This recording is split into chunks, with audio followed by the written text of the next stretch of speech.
Nah, berarti kesimpulannya, karena siapa Abah Lutfi itu ingin menyebarkan dan ingin memberikan pemahaman kepada masyarakat umum, masyarakat luas bahwasanya Thariqah Alawiyah adalah thariqahnya Sayyidina Ali. Jika memang yang dimaksudkan itu adalah Sayyidina Ali, benar.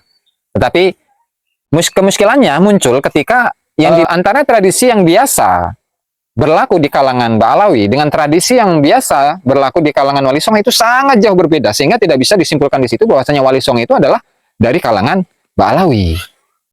Assalamualaikum warahmatullahi wabarakatuh. Salam sejahtera untuk kita semua, salam sejahtera untuk seluruh saudara sebangsa dan setanah air dimanapun Anda berada. Kembali lagi bersama dengan saya Abdul Aziz Jazuli di channel ini.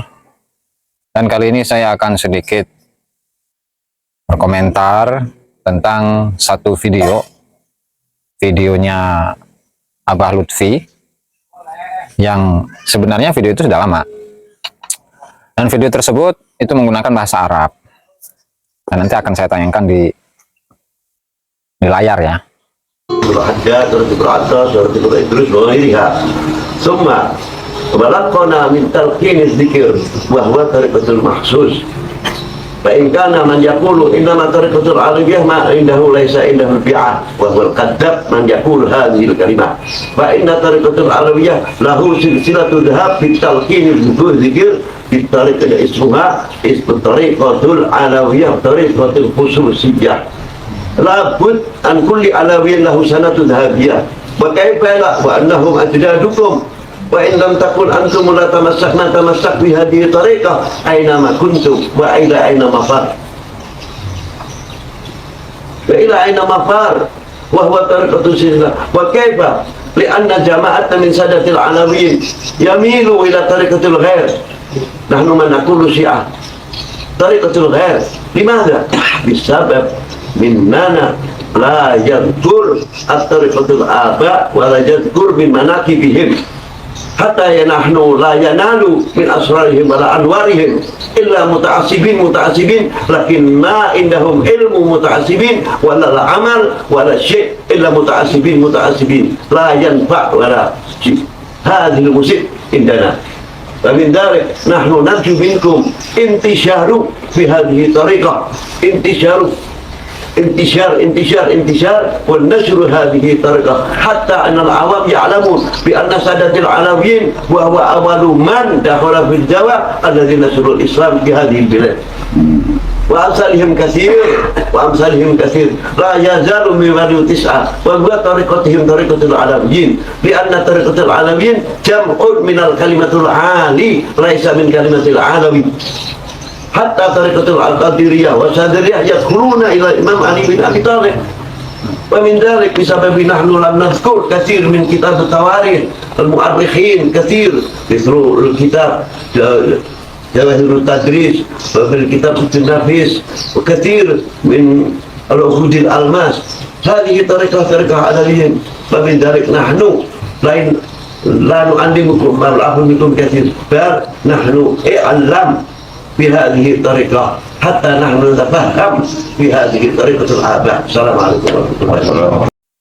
Ada beberapa poin dari video yang dari yang disampaikan di dalam video tersebut, bahwa situ disebut penyebutan Rotib Haddad, Rotib Atos, Rotib Idrus. Kemudian sedikit membahas tentang Thariqah Alawiyah, ya, diantaranya adalah mengenai baiat, bahwa di dalam Thariqah Alawiyah itu ternyata juga ada baiat, dan yang mengatakan bahwa jika Thariqah Alawiyah itu tidak terdapat baiat, maka orang yang mengatakan itu adalah seseorang yang kadzab, seorang yang pembohong ya. Kemudian Thariqah Alawiyah itu adalah Thariqah khususiyah, yang kemudian ada bahwa Thariqah Alawiyah tersebut adalah Thariqah zahabiyah, itu Thariqah yang memiliki sifat emas gitu ya, artinya thariqah yang luar biasa. Yang pada intinya dari beberapa pesan-pesan yang disebut di dalam video tersebut itu lebih kepada internal Ba'alawi itu sendiri ya. Walhasil ada dua poin sebenarnya yang mungkin saya kritik, saya komentari, di mana dalam video tersebut Habib Lutfi mengatakan bahwa orang yang pertama kali memasukkan atau mendakwahkan, menyebarkan agama Islam di Indonesia itu adalah Ba'alawi. Apakah kenyataannya itu demikian? Satu. Kemudian yang kedua, bahwasannya di kalangan orang awam itu harus mengetahui bahwasannya torikohnya para wali songo itu adalah torikoh Alawi. Apakah statement-statement ini bisa dipertanggungjawabkan secara data, dan apakah statement tersebut bisa dipertanggungjawabkan? Oke. Untuk yang pertama, sedikit saya akan membahas mengenai bagaimana Thariqah Alawiyah itu ya. Jadi ada banyak sebenarnya karya para ulama ketika menjelaskan tentang Thariqah Alawiyah, yang mungkin ini bisa dikatakan sebagai satu karya yang paling lengkap di antara yang lain, yaitu kitab Al-Manhajus Sawi, Syarah Usul Thariqah Sadah Al-Ba'alawi. Itu karya dari Habib Zain bin Smith. Kemudian ada lagi kitab Al-Burqatul Musyiqah yang karya dari Ali bin Abu Bakar As-Sakron, yang sampai saat ini pembahasan mengenai Alwi bin Ubaidillah itu masih menjadi pro kontra ya. Dan sampai saat ini belum ditemukan data mengenai ketersambungan antara Ubaidillah dengan Ahmad Al-Muhajir, Ahmad bin Isa Ar-Rumi atau Al-Abah.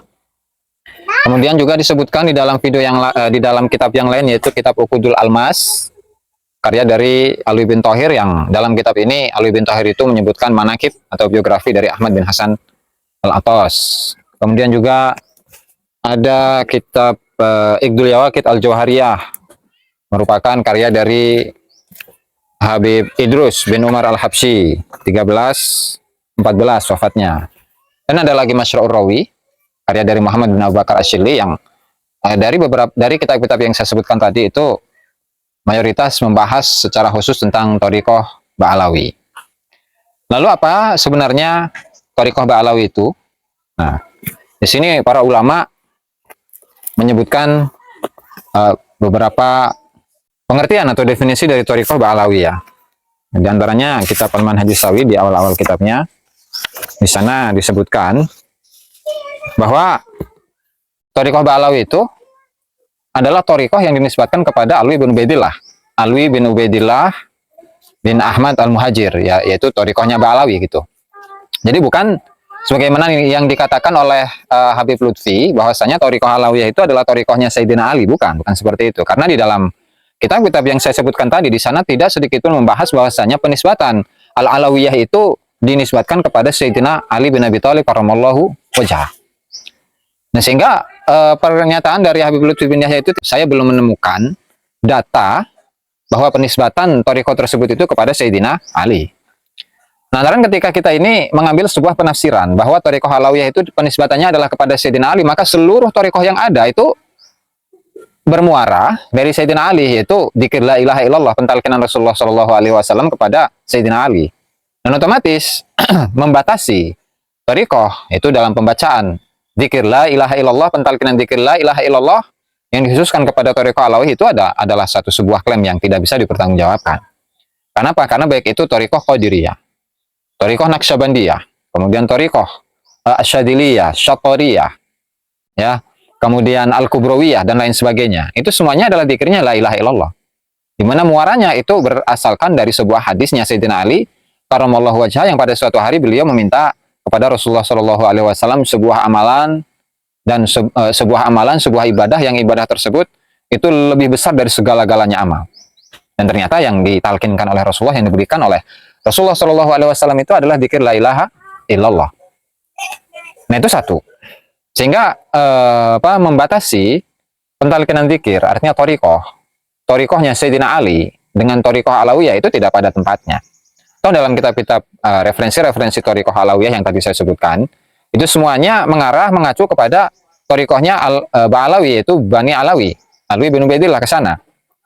Ya, adapun tokoh yang menjadi tokoh inti di dalam thariqah Ba'alawi itu adalah Faqih Muqaddam.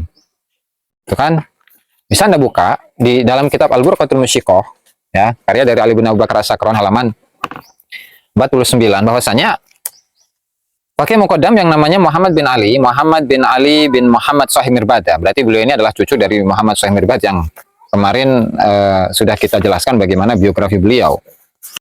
Di mana di sana disebutkan min tariqil qutbi Muhammad bin Ali al-Madhkur fi nisbatil khirqati syahirah wa uslati sanadis suhbah wa silsilatil uslah anna Syekh Al-Faqih Jamaluddin Muhammad bin Ali Al-Mazkur labisal khirqata fi bidayati wa mabda'i mukasyafatihi anil khirqatal madyaniyah al-maghribiyah asy-syu'aibiyah biiznin rabbani. Nah, berarti silsilah yang dimiliki oleh Muhammad bin Ali atau yang lebih dikenal dengan Al-Faqihul Muqaddam itu adalah silsilah yang bersambung kepada Syekh Abu Madyan Syu'aib Al-Maghribi. Ya, meskipun kisahnya itu antara Faqih Muqaddam dengan Syekh Abu Madyan itu tidak pernah bertemu, dan kewafatan beliau pun juga cukup lama. Kalau tidak salah, kewafatan dari Abu Madyan itu di akhir-akhir tahun 500-an, 500 akhir 590-an. Sehingga jeda kewafatan di antara keduanya itu cukup lama, lebih dari 50 tahunan. Sehingga dalam kitab-kitab ya inilah diantaranya ya kitab Al-Burqatul Musyiqah, bahwa memang tidak terjadi pertemuan langsung antara Faqih Muqaddam dengan Syekh Abu Madyan, tetapi melalui dua orang murid dari Abu Madyan, yaitu Syekh Abdurrahman bin Muhammad Al-Muqa'ad Al-Maghribi Al-Hadrami, kemudian juga Syekh Abdullah bin Ali As-Salih Al-Maghribi. Itu dari situlah ketersambungan silsilah Bani Alawi, silsilahnya Faqih Muqaddam kepada Syekh Abu Madyan. Dan sudah kita kenal bahwasanya Syekh Abu Madyan itu merupakan salah satu murid dari Tuan Syekh Abdul Qadir Al-Jilani rahimahullahu ta'ala. Nah, kemudian versi yang kedua itu silsilah yang kedua itu juga disebutkan di dalam Al-Burqatul Musyiqah, bahwasanya Faqih Muqaddam itu mengambil jalur thariqah itu dari Aban Anjaddin. Nah, adapun redaksinya adalah wa thariqatus tsaniyah minat thariqain al-muqtasari alaihima. Adapun thariqah yang kedua dari kedua thariqah yang dicukupkan dengan keduanya. Min turuqil faqihil mazkur, dari thariqahnya Faqih Muqaddam, binisbatil khirqatil masyhurah, dalam penisbatan khirqah satu helai kain, wa tisali silsilati suhbah, dan ketersambungan silsilah mata rantai suhbah perguruan, ma dzukira fil fasli alladhi qabla hada min tawasuli silsilatil isnadi bil aba as-sadati wal ajdad wal masyayikh al-husainiyin al-afadil al-amjad alladzina la tanhasru fadailu majdihim bi kitabatin wa ti'dad. Di mana ketersambungan silsilah perguruan itu sudah dijelaskan pada fasal sebelum ini, bahwasanya ketersambungan silsilah sanad dengan bapak dan dengan kakek, artinya dengan leluhur ya, dengan para masyayikh al-husainiyin yang mulia, yang agung, yang keutamaan mereka itu tidak bisa dibatasi dengan tulisan dan hitungan. Ya, itu adalah dua jalur, dua thariqah yang dimiliki oleh Syekh Muhammad bin Ali Al-Faqihul Muqaddam, yang merupakan pusat daripada thariqah Ba'alawi atau thariqah Alawiyah. Ini bisa ditelaah secara lebih luas ya.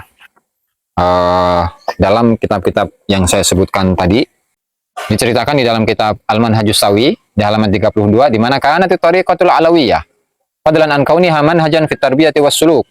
Thariqah alawiyah itu selain daripada sebagai sebuah metode dalam pendidikan dan suluk, itu juga menjadi sebab intisyaril Islam, dalam tersebarnya Islam, wa dukhulil afwajil kabirah, dan masuknya golongan-golongan yang besar, ala ruq'atin jughrafiyatin wasi'ah, atas daerah geografis yang sangat luas. Abrul Hindi ilal Malayu, melalui India ke Melayu, wa Burma, wa Indonesia, wal Filipin, wa Ceylan. Ceylan itu Sri Lanka ya. Wa kadzalika janub syarq Asia, begitu juga Asia Tenggara, wa sahil syarq Afrika, dan pinggiran dari Afrika Timur, wa ghuriha, dan yang lain. Nah, jadi di dalam kitab ini ya, Al-Manhajus Sawi, dijelaskan bahwasanya thariqah alawiyah ya, melalui thariqah ini Islam itu tersebar ke seluruh penjuru dunia, yang diantaranya adalah Indonesia. Nah, mungkin ini yang menjadi satu sebab di mana Abah Lutfi itu mengatakan bahwa Wali Songo itu adalah Pak Alawi. Dan nanti kita akan membahas juga di dalam video ini. Oke, selanjutnya bagaimana sih sebenarnya isi dari thariqah alawiyah itu? Yang di sini juga dijelaskan oleh Ali bin Thohir di dalam kitabnya Uqudul Almas, juz 1 halaman 72. Ini halaman 1, jilid 1 halaman 72. Nih, bayan anak thariqah alawiyah tanqasim ila khassa wa amma. Jadi thariqah alawiyah terbagi menjadi dua. Yang pertama adalah khusus, yang oleh Abah Lutfi itu disebut sebagai thariqah khususiyah, mungkin ini yang dimaksud oleh beliau gitu ya. I'lam anna lahum tariqatan khassah, ketahuilah bahwasanya Bani Alawi itu memiliki tariqah yang khusus. Maksudnya wa na'ni biha, yang kami maksud mashtamalat ala azaimis sufiyah. Yang maksudnya yang kami maksud adalah tariqah yang mencakup hal-hal dasar, hal-hal inti yang biasa dilakukan oleh kalangan ahli sufi, wa anwa'ir riyadhah, dan berbagai macam riyadhah, olah jiwa melalui puasa, zikir ataupun yang lain, wal arba'iniyat, dan juga 40-an, ala ma huwa masyruhun fi usuli kutubi tasawuf, sesuai dengan apa yang dijelaskan di dalam dasar-dasar kitab tasawuf seperti Kalqud, seperti Qutul Qulub dari Imam Abi Thalib Al-Makki, karya dari Imam Abu Thalib Al-Makki, wa Awarifil Ma'arif, dan kitab Awarifil Ma'arif di Suhrawardi, wal Ihya, kitab Ihya Ulumuddin karya Imam Al-Ghazali, wa Minhajul Abidin wa Mizanil Amal wal Arba'ina lahu wa ghairu dzalika, dan kitab yang lain. Nah, jadi pengertian dari thariqah khususiyah di kalangan Ba'alawi itu, atau di kalangan pengamal thariqah alawiyah itu, maksudnya adalah satu tarekat yang mencakup atas amaliyah kaum sufi, yang mencakup riyadhah dan lain sebagainya. Ya, sesuai dengan apa yang disampaikan atau materi-materinya itu bisa diambil dari kitab Qutul Qulub, Awariful Ma'arif, Ihya Ulumuddin dan lain sebagainya. Sehingga mungkin yang dimaksud itu adalah pengamalan dari isi dari kitab-kitab yang dimaksud di sini. Itu untuk thariqah khususiyah yang mungkin dimaksud oleh Abah Lutfi, yaitu mungkin. Ya. Kemudian yang kedua, thariqah yang umum itu amal at-tariqatul alawiyatul ammah, adapun thariqah alawiyah yang umum, fahiya allati yusammiha qutbud da'wati wal irsyad al-Habib Abdullah bin Alwi al-Haddad bi tariqi ashabil yamin. Itulah yang dimaksud, yang diberi nama oleh Habib Abdullah bin Alwi al-Haddad dengan thariqah ashabil yamin, yaitu orang-orang yang berada pada sisi kanan, gitu ya. Kemudian dijelaskan oleh Habib Idrus bin Umar al-Habsyi, wassalaf yad'una nas khususan ahla zamanil akhir ila tariqatil ammah allati tasluhu lil kull. Dan para ulama salaf Bani Alawi, mereka mengajak orang-orang khususnya penduduk zaman akhir kepada thariqah yang umum, yang pantas, yang layak untuk semuanya.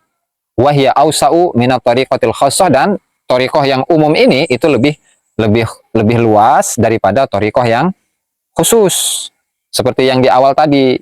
Nah, barangkali yang dimaksud dengan sebagian orang yang mengatakan bahwasannya thariqah alawiyah itu tidak membutuhkan kepada talqin dzikir atau akhdul bai'ah, pengambilan bai'at atau pembai'atan, itu adalah thariqah umum.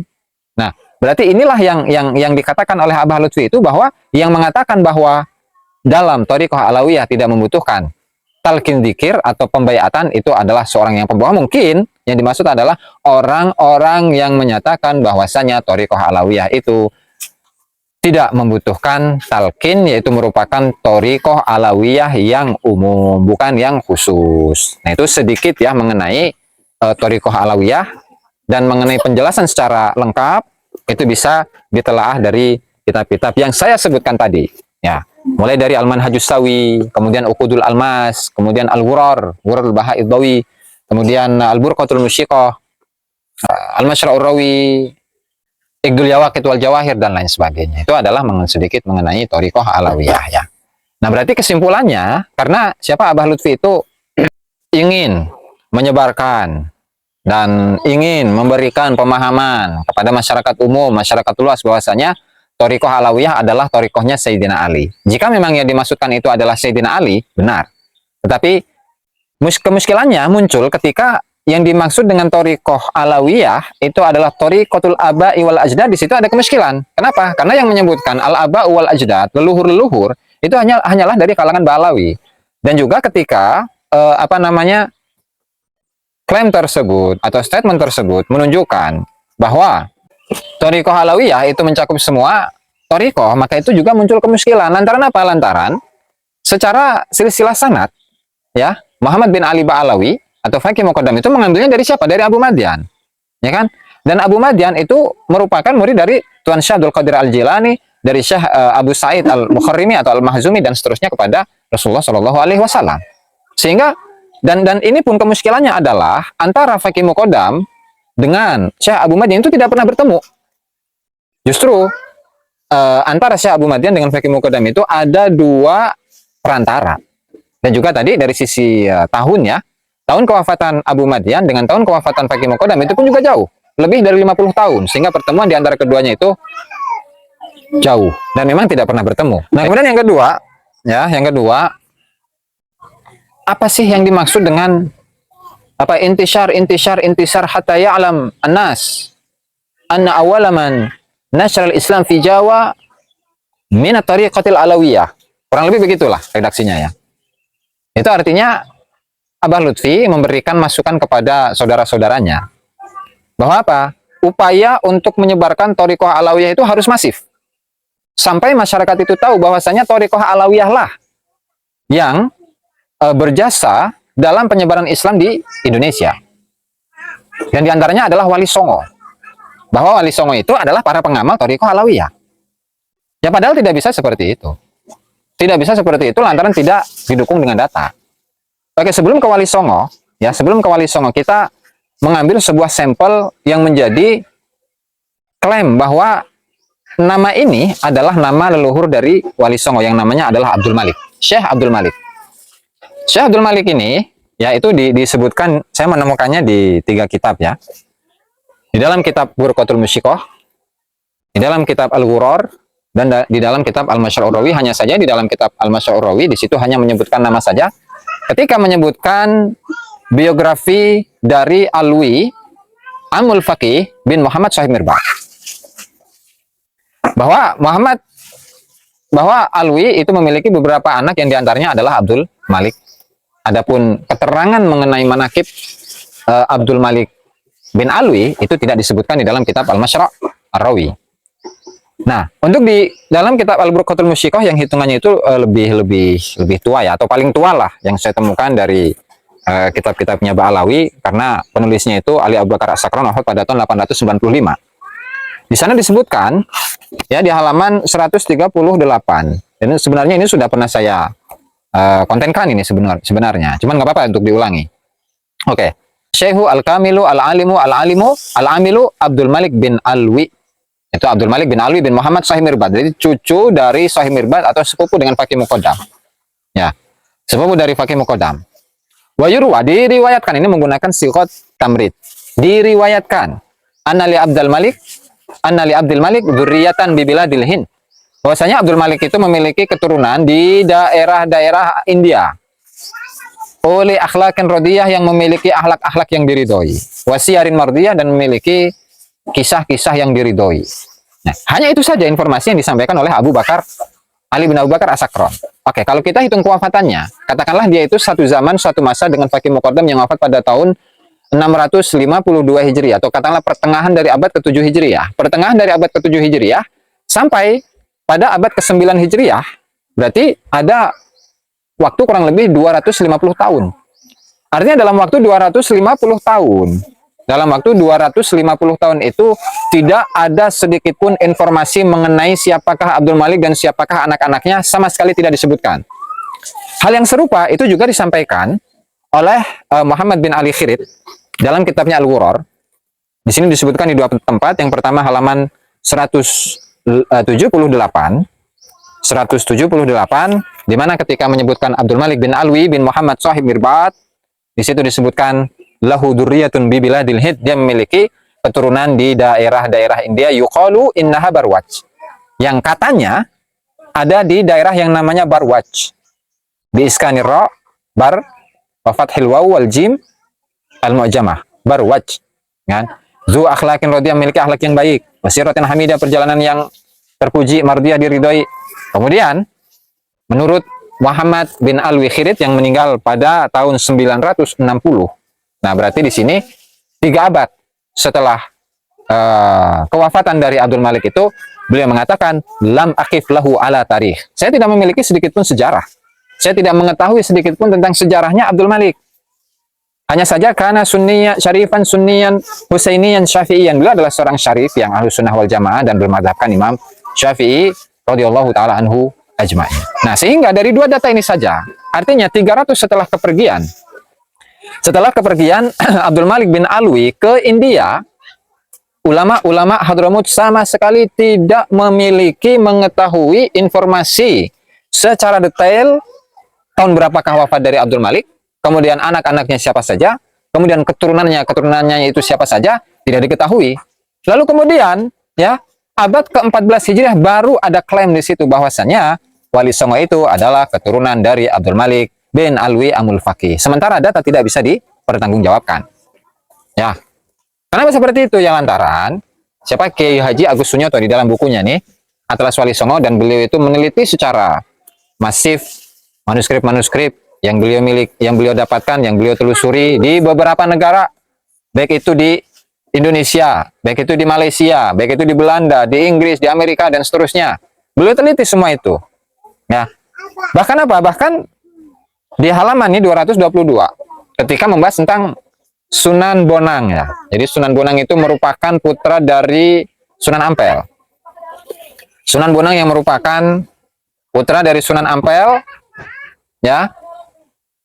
Kiai Haji Agus Sunyoto menuliskan di situ sebuah silsilah Sunan Bonang yang muncul pada pertengahan abad ke-19.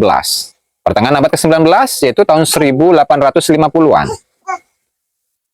Menggambarkan bahwa tokoh bernama Makhdum Ibrahim itu nasabnya dari Nabi Muhammad SAW melalui Fatimah dan Ali bin Abi Thalib, dan urut-urutan silsilahnya itu sebagai berikut, dan yang disebutkan itu adalah nasab Balawi, versi Balawi yang tadi keturunan dari Abdul Malik, yang informasinya dari tahun di abad ke-10 Hijriah sekalipun itu sama sekali tidak ada informasi mengenai Abdul Malik. Ya. Sehingga apa? Sehingga munculnya data yang baru bahwasanya Wali Songo itu adalah keturunan Balawi atau keturunan Abdul Malik bin Alwi, itu adalah data baru. Ya, pertengahan abad 19. Nah, kemudian melanjutkan tuh Kiai Agus Sunyoto, menurut naskah sejumlah historiografi jenis babat yang lebih tua, Sunan Bonang adalah putra Sunan Ampel. Sunan Ampel sesepuh Wali Songo yang ibunya berasal dari negeri Campa dan ayahnya dari Samarkand. Nah, itu berarti nasab Sunan Bonang dari jalur laki-laki merujuk ke Samarkand, sebuah negeri di Uzbekistan, dan tidak merujuk ke Yaman. Babat Cirebon, Babat Risakipun Majapahit, dan Hikayat Hasanuddin menyebut bahwa Ibrahim Asmarakandi, ayah Sunan Ampel, asalnya dari negeri Tulen, yaitu nama tempat di tepi Laut Kaspia yang masuk wilayah Kazakhstan. Nah, sehingga di sini terdapat satu kata kunci bahwasanya Wali Songo yang diantaranya adalah Sunan Bonang, kemudian Sunan Ampel, kemudian kalau ayahnya Sunan Ampel yaitu Syekh Ibrahim Asmoro Kondi, itu bukanlah seseorang yang memiliki jalur nasab kepada Yaman. Tapi kemana? Ya ke Uzbekistan, ke Kazakhstan. Ya kan? Dan ini pun bisa ditelusuri secara tradisi yang berkembang di Indonesia. Di Indonesia ini, ya, kalau berbicara mengenai torikoh yang berkembang sejak zaman Wali Songo. Kalau hadrotan ila hadratin Nabi Muhammad SAW. Kemudian nama yang paling sering disebut di kalangan masyarakat itu siapa? Apakah kalau memang torikohnya merujuk kepada torikoh Balawi, apakah yang disebut itu adalah Ila Hadrati Al-Faqihul Muqaddam di kalangan masyarakat Indonesia?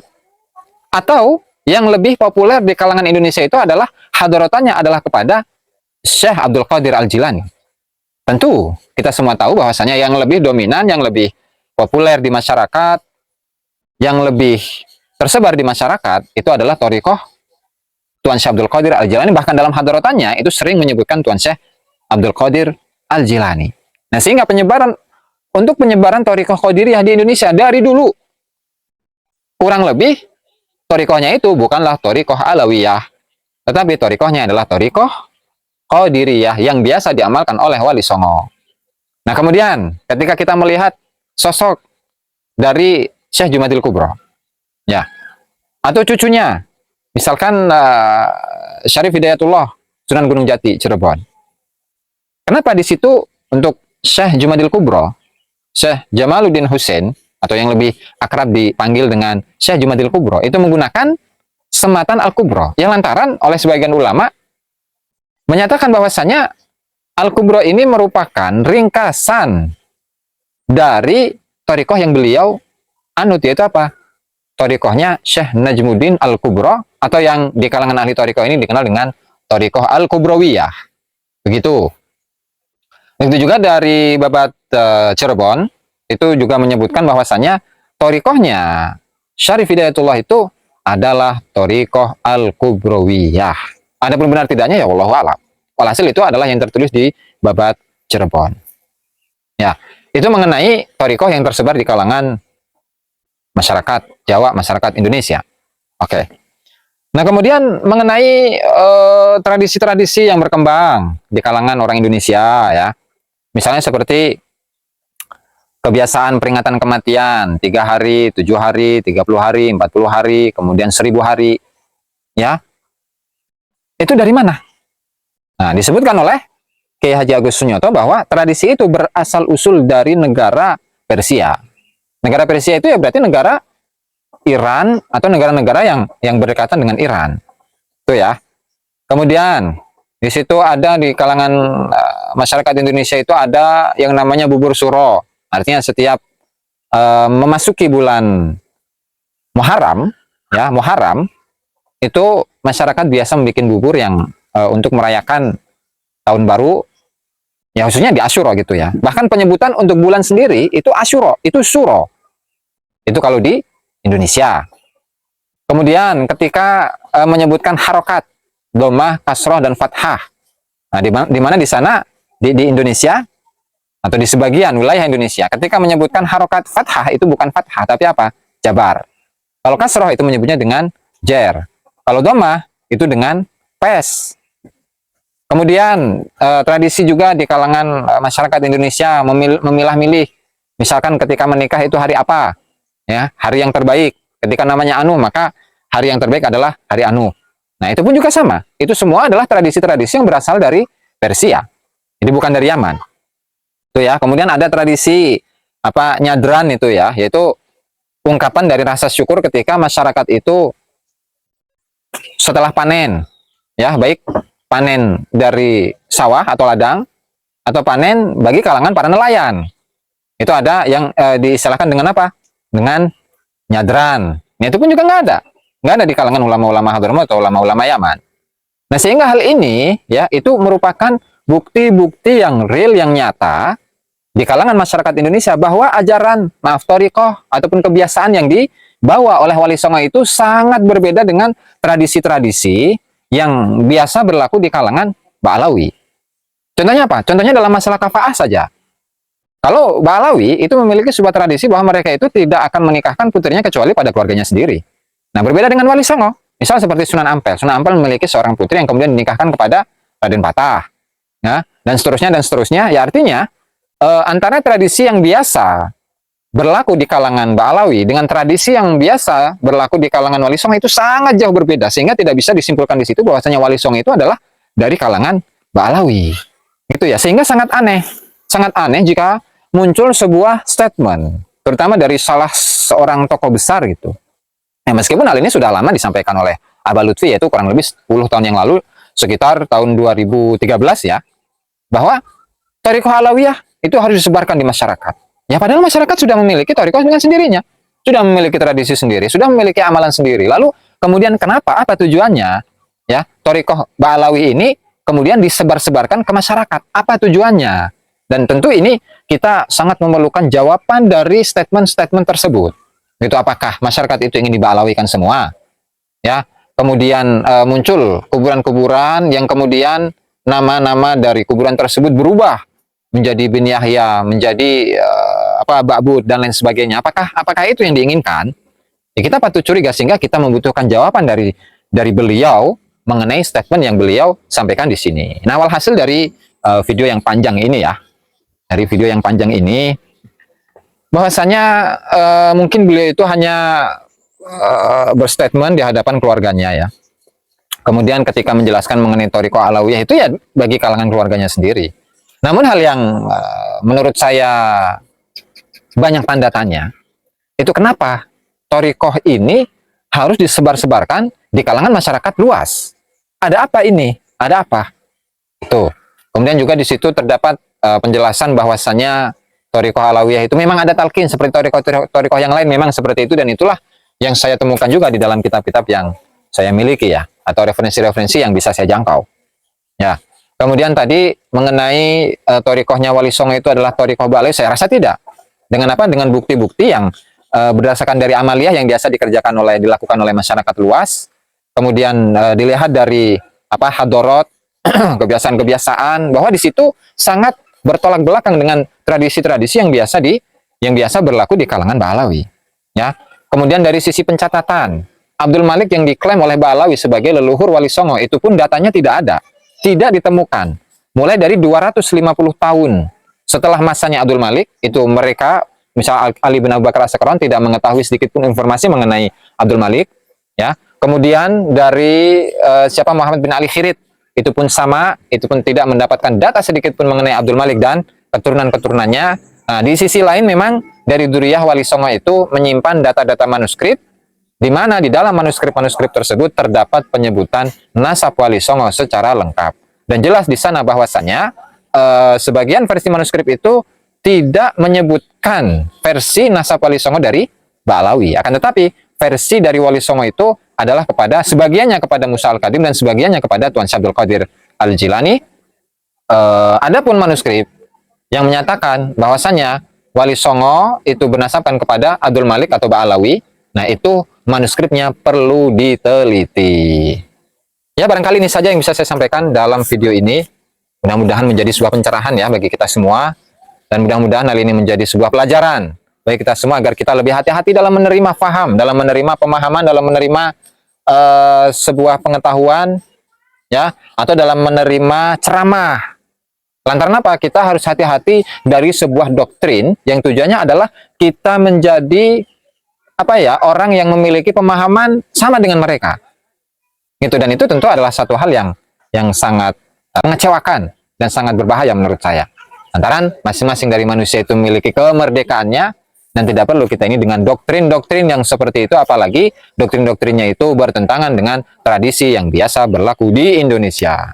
Demikianlah penyampaian yang bisa saya sampaikan, statement yang bisa saya sampaikan. Kurang dan lebihnya saya mohon maaf. Wallahu al-muwaffiq ila aqwamit thoriq. Wassalamualaikum warahmatullahi wabarakatuh.